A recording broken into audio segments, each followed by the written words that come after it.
নমস্কার বন্ধুরা, আজ আপনাদের সাথে আবার একটা রেসিপি শেয়ার করতে চলেছি কোনো ঝামেলা ছাড়াই মটনের পাতলা ঝোল।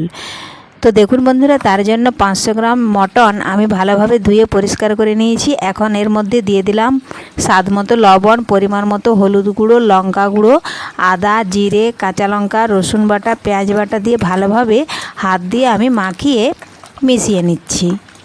এই দেখুন, এইভাবে মাখিয়ে নেব।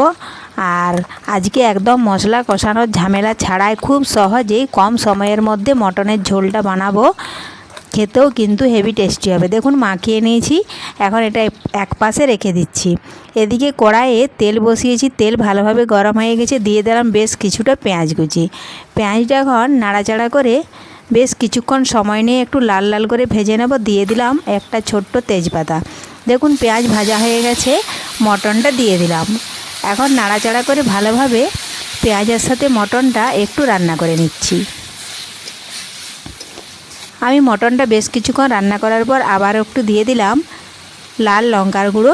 ঝালটা আপনারা আপনাদের পছন্দ মতো দেবেন, যে যতটাই ঝাল খেতে চান সে কিন্তু ততটাই ঝাল দেবেন। দেখুন এটাও ভালোভাবে মিশিয়ে কিছুক্ষণ মটনটা একটু রান্না করে নিয়েছি। এখন একটু ঢাকা দিয়ে কিছুক্ষণ রেখে দেবো। তো ফিরে এলাম বন্ধুরা কিছুক্ষণ পর। দেখুন ঢাকা তুলে নিয়েছি। এই দেখুন মটন থেকে যেটুকু জল বেরিয়েছিল সেটা কিন্তু শুকিয়ে গেছে। এখন আগে থেকে আমি বড় বড় করে আলু ভেজে রেখেছিলাম, সেই আলুগুলো এখন দিয়ে দেব। আলুগুলো দিয়ে আবার একটু ভালোভাবে আলুগুলো মিশিয়ে মটনটা একটু রান্না করে নিচ্ছি। দেখুন রান্না হয়ে গেছে। এখন আমি এটা প্রেসার কুকারের মধ্যে ঢেলে দেবো, তাহলে মটনটা ভালোভাবে সেদ্ধ হবে। যার দাঁত নেই কিন্তু সেও খেতে পারবে।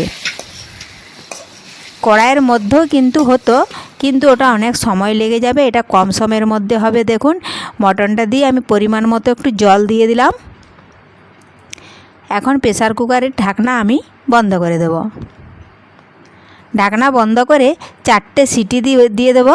দেখুন 4টে সিটি দিয়ে দিয়েছি, মটন কিন্তু রেডি। তো খুব কম সময়ের মধ্যে তৈরি হয়ে গেল বন্ধুরা মটনের ঝোল। তো আপনারাও বাড়িতে এই পদ্ধতিতে একবার বানিয়ে দেখুন, খেতে হেভি টেস্ট হবে। তো আজকের এই মটনের রেসিপি আপনাদের কেমন লেগেছে লাইক, শেয়ার, সাবস্ক্রাইব করতে ভুলবেন না। ধন্যবাদ।